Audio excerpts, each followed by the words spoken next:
This TPMS unavailable warning is pretty annoying in the Fiat 500 and it will stay all the way on the dash, distracting you from driving. Unfortunately, just resetting tires will not help in most cases, but you can try. On your dash, enter the menu, find the Reset Tire tab and confirm you want to initialize the reset. That's it. Pretty easy thing to do.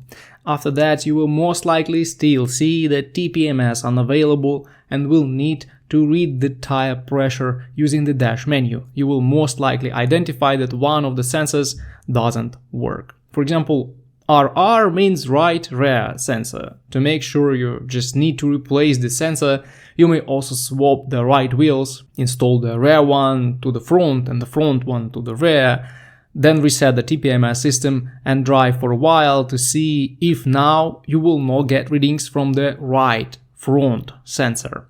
The problem with these sensors is that their batteries are not eternal. Some Fiat OEM sensors even have replaceable batteries, so this may cost you just 1 or 2 euros.